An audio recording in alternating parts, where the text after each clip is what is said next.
کہ اس عورت نے یوسف کا ارادہ کر لیا اور یوسف بھی اس کا ارادہ کر لیتے۔ کیا جملے ہیں عزیزان محترم، توجہ فرمائیے گا کہ وَهَمَّ بِهَا، اور یوسف بھی اس کا ارادہ کر لیتے، نہیں کیا ارادہ، اس ارادے سے محفوظ رہے۔ اس کی وجہ کیا ہے، اس کی علت کیا ہے؟ اعوذ باللہ من الشیطان الرجیم، بسم اللہ الرحمن الرحیم، الحمد للہ والصلاۃ علی اہلہا، اما بعد۔ محترم ناظرین و سامعین، آج ماہ مبارک رمضان کے 9ویں دن کی دعا کے حوالے سے پروگرام پیام رمضان میں ہم بات کریں گے۔ 9ویں دن کی دعا جو ائمہ علیہم السلام سے منقول ہے وہ یہ ہے کہ اللہم اجعل لی فیہ نصیبا من رحمتک الواسعہ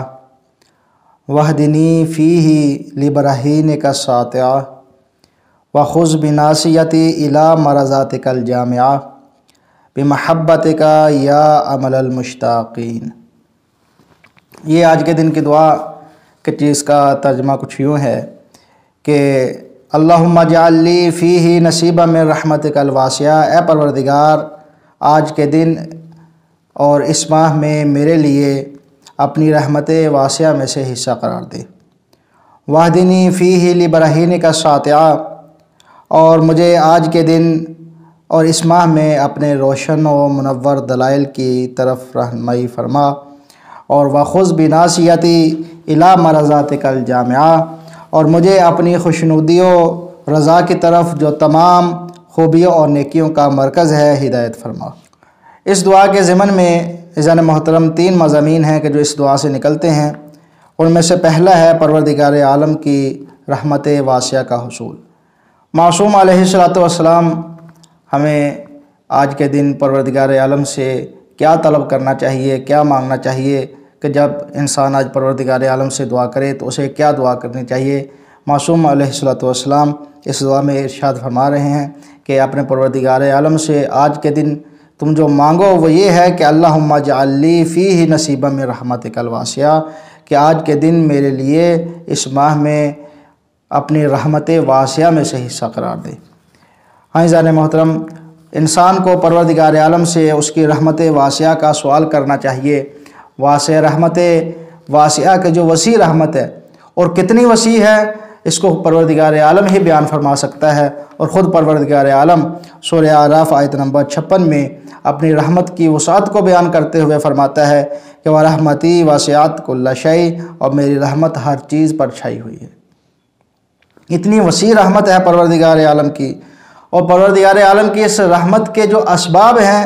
ان پر عمل پیرا ہو کر عزیزان محترم انسان اس کی رحمت کو پا سکتا ہے۔ اور وہ اسباب یہ ہیں، سب سے پہلا جو سبب ہے وہ ہے عزیزان محترم پروردگار عالم کی ذات پر ایمان لانا، اور اس کے بعد جو چیزیں بیان فرمائی ہیں وہ ہے صبر،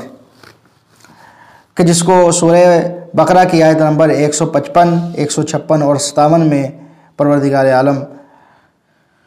بیان کرتے ہوئے فرماتا ہے کہ وَبَشِّرِ الصَّابِرِينَ الَّذِينَ إِذَا أَصَابَتْهُمْ مُصِیبَہ، کہ صبر کرنے والوں کو خوشخبری دے دو۔ اور وہ صبر کرنے والے کون سے لوگ ہیں؟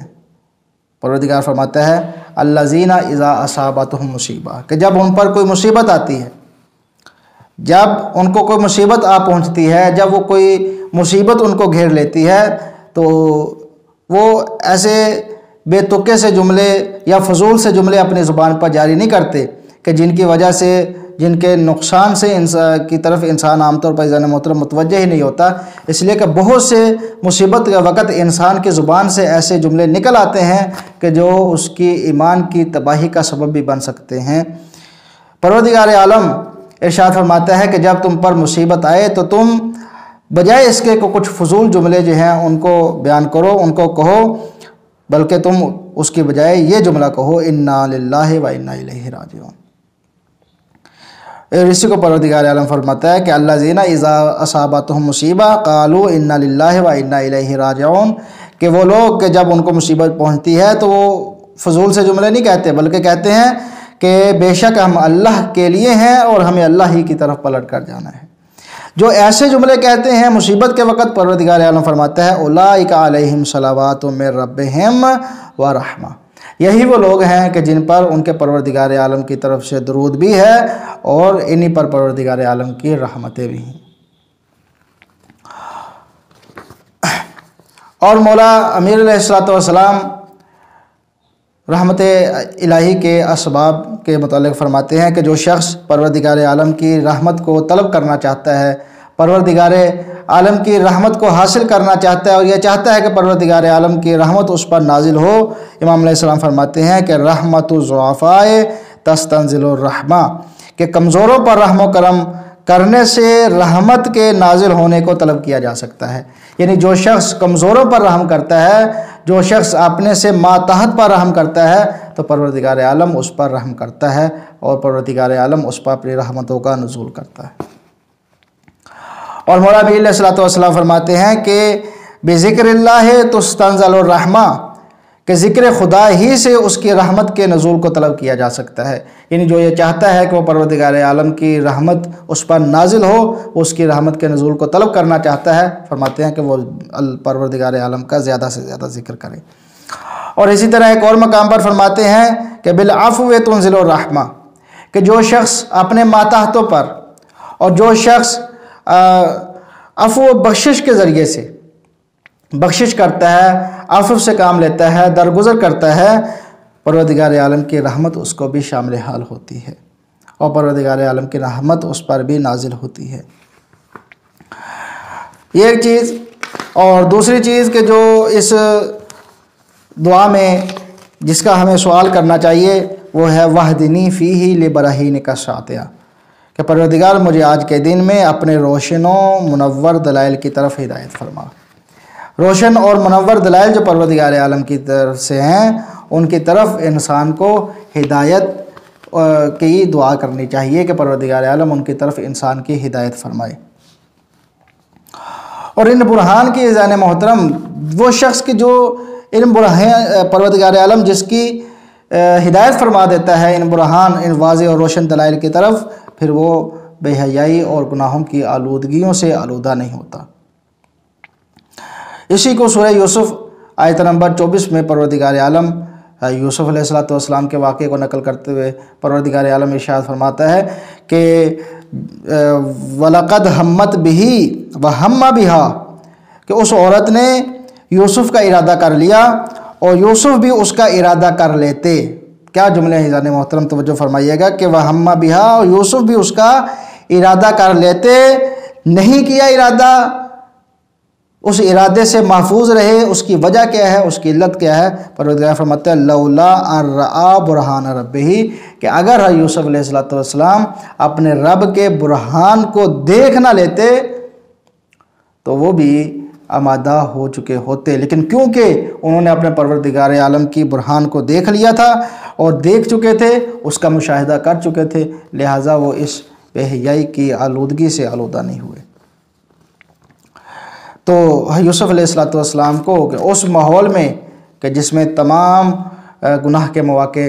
میسر تھے، اس ماحول میں بھی پروردگار عالم کی برہان ہی تھی کہ جو ہے یوسف علیہ السلام کو اس آلودگی سے نکال کر لے آئی۔ اور پھر پروردگار عالم ارشاد فرماتا ہے کذالک لنصرف عنہ السوء والفحشاء، اس طرح ہوا تاکہ ہم ان سے بدی اور بے حیائی کو دور رکھیں، اور انہ من عبادنا المخلصین، کیونکہ یوسف ہمارے برگزیدہ بندوں میں سے تھے۔ یعنی یہ رحمت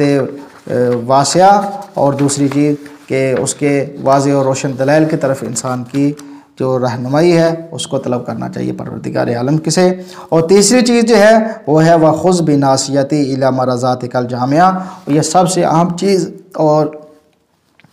سب سے بہترین چیز کہ جو آج کے دن انسان کو طلب کرنی چاہیے پروردگار عالم سے، وہ یہ ہے کہ معصوم فرماتے ہیں کہ یہ کہو کہ اے پروردگار مجھے اپنی خوشنودی اور رضا کی طرف جو تمام خوبیوں اور نیکیوں کا مرکز ہے۔